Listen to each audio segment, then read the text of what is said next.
Bienvenidos a esta clase virtual. Hoy lo que vamos a hacer es ver cómo plantear problemas con transistores. Este es el primer problema que les envié, circuito 1, en donde lo primero que tenemos que ver para trabajar con este circuito es el planteo de los sentidos de las corrientes y definir las tensiones en el transistor. Yo voy a usar para las corrientes color rojo, ¿sí? Y para las tensiones el verde. Bueno, las tensiones que vamos a analizar en este caso, las que nos interesan son la BCE. Fíjense que uso letras mayúsculas, de imprenta mayúscula. Eso es porque estoy trabajando con tensiones de continuo de momento. Si lo que nos interesa es la polarización en continuo. Bien, tensión BB, BC. Con estos sentidos, siempre consideramos los sentidos como si estuviese en modo activo directo. Mismo para las corrientes. Este es IB. Una vez que tenemos esto definido, lo que tenemos que plantear es el análisis de la malla de control. La malla de control es la que incluye a la juntura base-emisor. Como vimos en la parte teórica, los transistores son dispositivos que controlan la corriente de salida IC en función de la tensión de entrada base emisor, la tensión BBE. También existe una relación que es conocida en donde si el transistor está en modo activo directo existe una ganancia de corriente de IB respecto de IC, y si conocemos IB lo que hacemos es multiplicar por ese valor de ganancia de corriente para obtener el valor de IC, lo cual también es válido. Pero el principio de funcionamiento físico indica que la IC se rige por la tensión base emisor. Como nosotros la suponemos en un cierto valor fijo en directa, cuando está conduciendo, lo que nos queda ver es el valor de la corriente IB y esa cierta ganancia de corriente. Como premisa siempre vamos a suponer el transistor en modo activo directo para empezar a analizar. Suponemos modo activo directo, que es el transistor polarizado en directa, como ustedes ya estudiamos la malla de control. Vamos al azul. Bien, ¿y cómo va? Desde la fuente, podríamos estudiar esto, ¿no? Desde la fuente, pasando por R1, entra por la base, atraviesa la juntura base emisor y cierra por tierra, ¿no? Cerraría a este término de la fuente. Esta es una malla que se podría analizar. También de repente podríamos analizar esta malla de acá. ¿Sí? Ya cuando la base empieza a tener dos resistores, cuando empieza a haber un divisor de tensión en la base, lo que nos conviene hacer es aplicar Thevenin. Entonces voy a borrar esta línea azul que hice. Y lo que vamos a hacer es aplicar el teorema de Thevenin. Vamos a cortar acá en el circuito y vamos a aplicar Thevenin mirando hacia ese lado. Vamos a reemplazar toda esta parte del circuito que está conectada a la base por una fuente, una B de Thevenin y una R de Thevenin. ¿Cómo nos va a quedar esto? Vamos a ver primero la resistencia de Thevenin. Si yo miro hacia este lado, entre estos dos terminales, lo que voy a apreciar es esta resistencia en paralelo con esta. Recuerden que para mirar la R de Thevenin se pasivan las fuentes. Eso quiere decir, las fuentes de tensión se reemplazan por su resistencia interna, en este caso como es ideal 0, y lo mismo con las fuentes de corriente. O sea, una resistencia, si son ideales, tendiendo a infinito. Por lo tanto, las fuentes de tensión se ven como un circuito cerrado y las fuentes de corriente como un circuito abierto. Sin perder demasiado tiempo, y acá calculamos que la R de Thevenin es igual a R4 paralelo R1. Y después la B de Thevenin, entre estos dos terminales, esta tensión, que son 12 volts, sobre estas dos resistencias que hacen divisor de tensión, la que nos interesa es la tensión que cae en R4. Por lo tanto, la B de Thevenin va a ser esto, 12 volts por R4 sobre la suma de las resistencias del divisor. Bien, acá ya tenemos dos valores. Y todo nuestro circuito se reemplaza por algo así. Bueno, acá yo ya había preparado uno en donde analizaba un poco lo mismo. Todo nuestro circuito ahora pasa a tener la siguiente forma. La red de Thevenin, también la podrían llamar RB, RBB, W, y la fuente que es la tensión de Thevenin, que también la podríamos llamar B, B larga, B larga, ¿no? B, W, PB. Medio un trabalenguas. Después, las resistencias de colector y emisor no se modifican y el punto de tensión del colector tampoco se modifica, sigue conectada a la fuente de 12 volts. Para simplificar el dibujo, vamos a ponerle acá 12 volts. Vamos a levantar los datos R2 y R2, R3. Una vez que tenemos nuestro circuito simplificado, lo que tenemos que leer ahora es lo que nos queda de malla de control. La malla de control ahora se simplificó muchísimo. ¿Qué nos quedó? Esto. ¿Sí? ¿Qué nos interesa de la malla de control? Lo que nos interesa es conocer, bueno, la IE, que va a ser parecida a la IC si se cumple cierta condición. Esto en azul es la malla de control. Para poder calcular esto, digamos, se puede plantear, ¿no? Pero nos van a hacer falta un par de datos que lo vamos a ver. La malla de control la podemos plantear así. Vamos de menos a más, a ver, de Thevenin, o la tensión de base, menos, porque si la corriente circula como se indica acá, acá aparece un más y acá aparece un menos en la medida de tensión, menos IB por R Thevenin. Hagamos de más a menos la tensión base emisor, y de vuelta de más a menos IE por R3. Según la ley de Kirchhoff, la suma de las caídas de tensiones en un camino cerrado, en una malla, tiene que ser igual a 0. 0 volt, ¿no? Estamos sumando tensiones, siempre verifiquen eso. Bueno, B de Thevenin es calculable, lo mismo que R de Thevenin. IB e IE son nuestras incógnitas. Ahora, tenemos dos incógnitas. Tenemos que utilizar alguna otra ecuación para poder resolver esto. BB tampoco lo conocemos. Bien, uno tendería a suponer que es 0,7, pero la realidad es que en los transistores nunca es, o casi nunca es 0,7 cuando hablamos de corrientes apreciables o de transistores pensados para potencia, transistores pensados arriba de 500 miliwatts. Entonces, una ecuación que podemos plantear para el tema de las corrientes es que en el caso de que el HFE sea grande, les voy a dejar un video de cuándo saber si es grande el HFE o no. Si el HFE es grande, mucho mayor, vamos a suponer a 10, si es mucho mayor a 10, nosotros podemos suponer esto, que la IC es prácticamente igual a la IE en modo activo directo. No en saturación, pero sí en modo activo directo. Nosotros podemos suponer esto.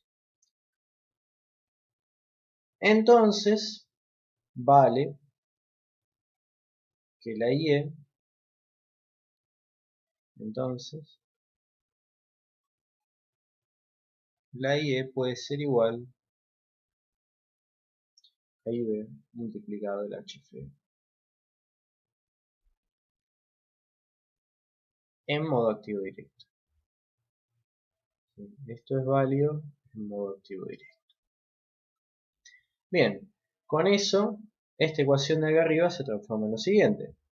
Como a nosotros lo que nos interesa es conocer la IE, que en definitiva es parecido al IC, lo que podemos poner acá es que IB se transforma en IE dividido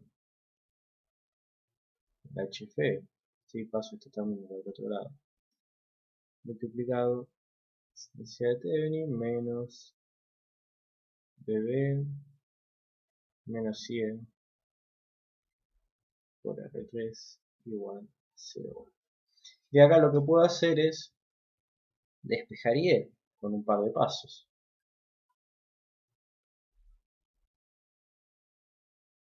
vería una cosa así. Fíjense. Voy a pasar IE para el otro lado, como queda de Thevenin, es base, tensión base emisor, igual IE pasa en un sentido positivo. Paso este término y este término hacia el otro lado. Si los paso hacia el otro lado, quedan positivos y a su vez, como los dos tienen el término IE, puedo hacer factor común y esto me va a quedar R de Thevenin dividido HFE más R3. Esto muchos ya lo saben. Después todo este término pasa para acá abajo. Bien, y nuestra ecuación queda una cosa así. IE igual tensión de Thevenin menos la tensión base emisor. Todo esto sobre R de Thevenin dividido HFE más R3. Si voy a borrar con esto, póngalo en paréntesis. Con eso puedo calcular IE. Ahora, ¿qué valor tiene BBE? ¿Y qué valor tiene HFE? Para averiguar esos valores, esos datos, tengo que ir a ver la hoja de datos del transistor. En este caso estamos usando un TIP41. Como ven, vienen con distintos índices, algunos A, B o C son distintos tipos. En general lo que suele variar entre cada tipo es la máxima tensión que soporta. Bueno, acá está bastante claro, ¿no? La máxima tensión entre colector y base con el emisor en circuito abierto. La máxima tensión entre colector y emisor con la base en circuito abierto. Bien, para el tipo A es de 60 volt, tipo B de 80 volt, tipo C soporta hasta 100 volt. Bien, lo que nos interesa acá, como para hacer una primera aproximación, es la ganancia de corriente, la tensión colector emisor en saturación, por las dudas en caso de que llegue a estar saturado, y la tensión base emisor de encendido, BBE on. Muchas veces hay distintos valores para cada uno de estos parámetros en función de la polarización del circuito. En el caso del HFE, fíjense que hay dos valores tabulados. ¿Sí? Uno para una corriente de 300 mA con una tensión colector emisor de 4 volt y otro valor para la misma tensión colector emisor pero con una corriente de 3 A. Y como saben que el HFE es un parámetro que depende sobre todo de las características constructivas del transistor, tiene mucha variación, tiene mucha distorsión, entonces el fabricante es normal que dé un valor mínimo y un valor máximo.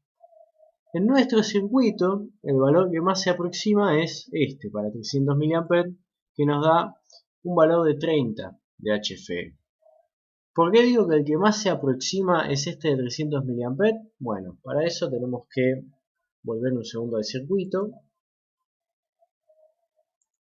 Volvemos un segundo al circuito, estaba por acá. Y lo que tenemos que ver es, en el caso de que el transistor esté saturado, ¿cuál es la máxima corriente que va a circular entre colector y emisor? Si quieren podemos ir a verlo directamente sobre el problema. Tenemos que con el transistor en estado de saturación de forma ideal funcionaría como un cortocircuito. Nos quedan R2 y R3 en serie conectados a la fuente de 12 volt, con lo cual si hacemos la cuentita para eso vamos a obtener el valor de corriente que está por debajo de los 2 mA en este caso. Entonces el valor que nos sirve del datasheet tabulado es este. BBE on hay uno solo, así que lo vamos a tomar 2 volt. Este valor en general es tomado para la peor condición, que es donde la tensión base emisor va a ser la más alta. En general se toma con la máxima corriente de continua que puede soportar el colector, es lo que vemos acá. Este valor está estudiado, está ensayado con una IC de 6 amperes. Pero bueno, vamos a usar esos valores para nuestra cuenta. Si ponemos todo acá, lo que vamos a tener es lo siguiente. Nuestra IE, y tenemos que calcular la tensión de Thevenin, que yo ya tengo calculada por ahí, da 7,23 volt. Acá vamos a tener la tensión de Thevenin, que dijimos 7,23 volt, menos la VBE on, la VBE de encendido, podemos aclararlo acá, en este caso va a ser de 2 volt, todo esto dividido, la R de Thevenin, que da 19,88 kilo ohm dividido el HF. No se preocupen porque estos valores, digamos, la resolución del ejercicio en papel las van a tener disponibles junto con este video, más 1,5 kilo ohm. Bueno, si hacemos esta cuentita, el valor de IE que vamos a obtener es de 2,4 mA aproximadamente. Bien. Ahora, ¿qué pasa si nosotros agarramos nuestro circuito y lo ponemos en el simulador? Estudiamos a ver qué pasa. Nos vamos a encontrar con algo muy interesante, que es que en realidad esta corriente IE no se va a cumplir. Y ahora vamos a ver por qué. Vamos al simulador. Armamos el circuito en el simulador, yo armé los dos ya para tenerlos, pero vamos con el primero. Utilicé el Multisim 12 con puntas de prueba, estas que están acá en amarillito, que me dan los datos que necesito. Voy a usar una más de voltaje y corriente instantáneo para el emisor. Ahora les voy a explicar por qué estos valores que están acá no coinciden con los del datasheet.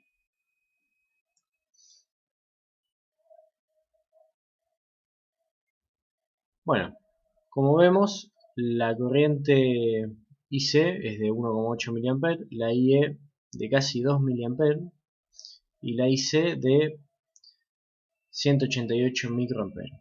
Vemos que por lo menos la IC y la IE difieren bastante de lo que calculamos. IC e IE difieren bastante de lo que calculamos. IC no lo calculamos, pero podríamos tenerlo muy rápidamente. Si vamos acá, según nuestra cuenta, bien, en base a los cálculos que estuvimos haciendo, podemos decir que IB es IE dividido el HF. Por lo tanto, en este caso, la IB debería ser de unos aproximadamente 80,6 microamperes. ¿Está bien? Muy distinto a lo que nos muestra el simulador. Esta diferencia aparece porque en realidad el circuito está limitando la corriente del transistor por debajo del valor calculado. ¿Esto qué quiere decir? Si nosotros vamos a las curvas del transistor, los cálculos que hicimos son en el modo activo directo, es en la parte prácticamente plana de las curvas. O sea, si estas son las curvas del transistor, recuerden, una cosa así, bueno, prácticamente planas, es un decir. Pero nosotros estamos trabajando en esta parte. Cuando la corriente máxima que puede entregar el circuito entre colector y emisor está por debajo del valor calculado, quiere decir que estamos en la parte lineal de la curva, quiere decir que nos encontramos en esta primera parte, en donde el transistor funciona como si fuese una resistencia de bajo valor. Funciona como casi como un interruptor. Entonces, ¿cómo nos damos cuenta de esto? Bueno, pues hicimos un calculito muy rápido. Calculamos la máxima IC o la máxima IE. En esto, ¿cómo lo hacemos? En saturación, como les decía, la máxima corriente que va a circular por el circuito va a corresponder al transistor funcionando como un interruptor. Entonces lo que vamos a tener, es un circuito así. Y la resistencia entre colector y emisor. Idealmente, esta resistencia es muy chiquita tendiendo a cero. Nosotros lo vamos a considerar cero. Entonces, la IC máxima que va a permitir el circuito va a ser 12 volt dividido R2 más R3. Esta IC máxima del circuito, esta IC máxima del circuito no tiene que ver con la máxima corriente que puede tolerar el transistor. Nos da un valor de 1,85 mA. ¿Cómo? La IC máxima es menor que la IC calculada en modo activo directo, la IC o la IE, para nosotros dijimos que es lo mismo en este caso. Eso va a implicar, esto de acá arriba implica que estamos en saturación. El transistor se encuentra saturado. Transistor saturado. Bueno, si el transistor está saturado, ¿qué hacemos ahora? ¿Cómo calculamos el ejercicio? ¿Cómo obtenemos valores más parecidos a los del simulador? ¿Cómo obtenemos una aproximación real? Fíjense que la corriente que circula está en IC en 1,8 mA. ¿Eso qué quiere decir? Que más o menos este cálculo no está tan mal. Bueno, algunas consideraciones para la saturación. Vamos a abrir una hoja nueva. Consideraciones a tener en saturación. El HFE tabulado, el HFE del datasheet, ¿sí? Ya no nos sirve más, no es válido. Si esto no es válido, tampoco es válido decir que IC es aproximadamente igual a IE. Esto tampoco va a ser válido en saturación. Otra cosa que no va a ser válida en saturación es el hecho de que IC sea igual a IB por HFE. El HFE, ese que vimos, ya no es válido. En saturación, cuando sabemos que nos encontramos en saturación, se define un nuevo HFE, un nuevo beta también, que es lo mismo el HFE igual beta, que es el HFE de saturación. Y se calcula a partir de la IC en saturación, que depende del circuito, dividido la IB en saturación, que también va a depender del circuito. Bien, este HFE ya no depende de las características del transistor, sino que depende primordialmente del circuito. Entonces tenemos que ir a buscar algunos valores más a la hoja de datos para tomar nuestra primera aproximación del transistor en este estado. Volvemos a la hoja de datos y ahora vamos a buscar un par de valores específicos. Bien, para la saturación nos va a interesar el voltaje VCE de saturación, ¿sí? Esto nos dice, bueno, para una corriente de colector de 6 A y una corriente base de 600 mA, fíjense que esto nos da un HFE, si hacemos la cuenta, nos daría un HFE de saturación de 10. Para estas condiciones, la caída de tensión entre colector y emisor va a ser de 1,5 volts. El valor de BB-on sigue siendo el mismo, 2 volts. Bueno, con estos datos nosotros podemos hacer una mejor aproximación de lo que está pasando en nuestro circuito. Volvemos al circuito. Entonces dijimos, BB-on es similar, es la misma que antes. BC SAT 1,5 volts. Con eso vamos a calcular la I de saturación y la IC en saturación y la IB en saturación. La IC en saturación, ¿qué va a hacer? Hay que recorrer esta malla, ¿no? Tenemos que hacer este recorrido. ¿Qué vamos a ver? La fuente, 12 volt, menos la caída de tensión BCE de saturación, todo eso dividido las dos resistencias, R2, R3 en este caso. Si hacemos esta cuentita, bien, nos va a dar lo siguiente: 1,61 mA, 1,62 mA. Bien, nos da bastante menos que lo que calculamos suponiendo el transistor en modo activo directo, pero nos da distinto todavía, bastante distinto a los datos del simulador. Pero no importa, sigamos adelante un momento. Esto va a ser IC. Vamos a calcular ahora la IB de saturación. Para calcular IV de saturación, recorremos la malla de entrada. Lo único que va a cambiar es que nosotros ya contamos con otros datos, contamos con otra información, ¿sí? Yo plantearía la malla. Como dijimos antes, ya no vale lo que dijimos en un principio de que la IB se relacionaba con la IC a través del HFE y que la IC era prácticamente igual a la IE. En este caso es un poquito más complicado que eso, pero si nosotros queremos tener una buena aproximación, podemos ir a ver acá en la hoja de datos. Igual esto va a depender del circuito, pero si tomamos los valores de acá, IC sobre IB nos da un HFE de 10. Podríamos usar ese valor para trabajar acá. Bueno, podemos usar esa aproximación sacada de la hoja de datos, donde incluimos que vamos a ponerla ahí IE en función del HFE. Como este HFE es muy pequeño, hay que recordar que en realidad la IB es igual a IE dividido HFE más 1. Voy a hacer todo un video explicando dónde sale este más 1 si no lo tienen claro. Pero bueno, con eso podemos calcular la IB de saturación.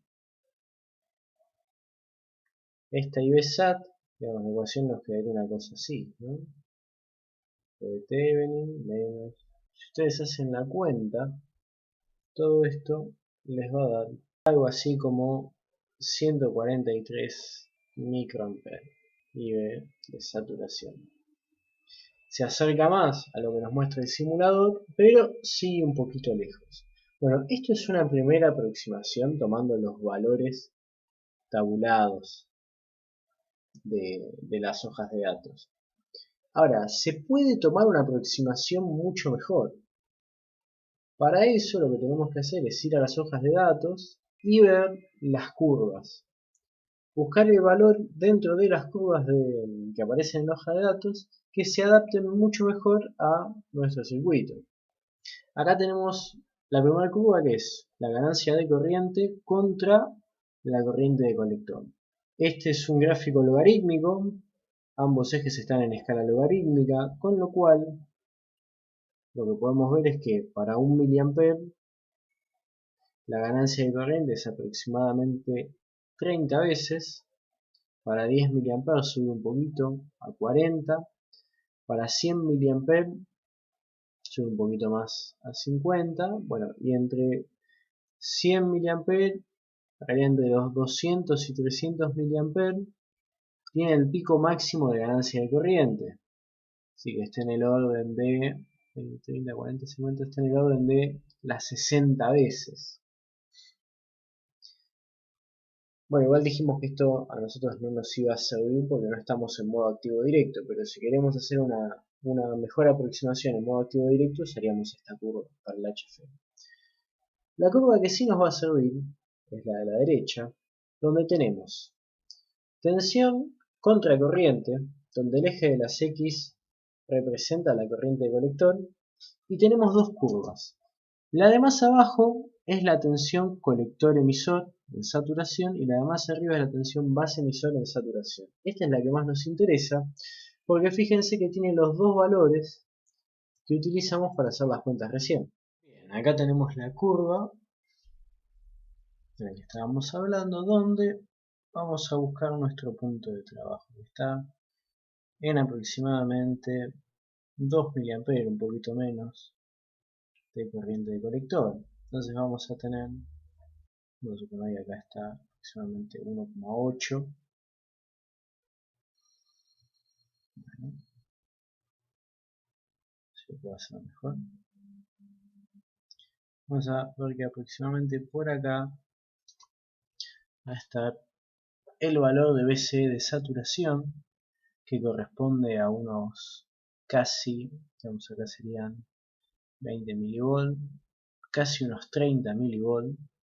Si acá sacamos que la BCE de saturación para nuestra corriente va a estar en torno a los 30 mV. Y sobre la misma curva podemos encontrar la BBE de saturación. La BBE de saturación, en este caso, va a estar en el orden de, ya tenemos 100 mA, 200, 300, 400, más o menos 550 mA.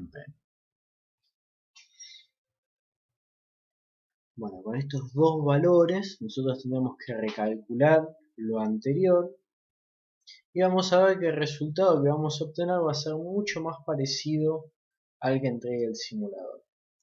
¿Qué pasa con el asunto de la corriente de emisor, la corriente de colector y la de base? ¿Cómo se relacionan? Bueno, la realidad es que el simulador lo que suele hacer es unas cuentas de iteración donde por aproximación, en base a hacer reiteradas cuentas, va buscando el valor que mejor resuelve la ecuación de esta malla, tomando en cuenta que la IE tiene, digamos, suma la IB con la IC y en el estado de saturación el valor de HFE no vale. Bueno, va haciendo todas las cuentas, plantea todos los nodos. No es de vital importancia para nosotros, así que no lo vamos a hacer. Pero bueno, sepan que así trabaja, o así trabajan algunos, la mayoría de los simuladores. ¿Qué tenemos que hacer? Con esos datos que obtuvimos, tenemos que rehacer estas cuentas. Entonces vamos a hacer algo así. Vamos a desplazar esto de arriba. Y ahora vamos a usar estos nuevos datos, donde dijimos, he tomado de las curvas la BCE de saturación, debe estar en torno a los 30 mV, la BBE de saturación en torno a los 550. ¿Qué vamos a hacer con esto? Bueno, vamos a repetir exactamente estas cuentas. Sepan que esta cuenta de IC en realidad también es una aproximación, ya que la tensión que cae en R3 no es IC por R3, sino que es IE por R3, en donde influye también el valor de IB.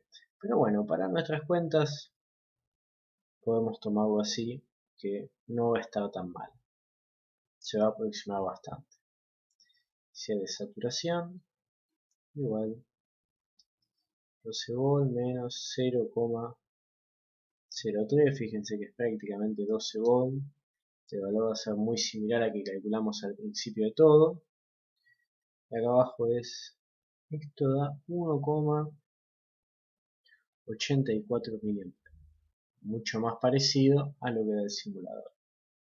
Para calcular la IB de saturación, tenemos que meter todo este choclazo.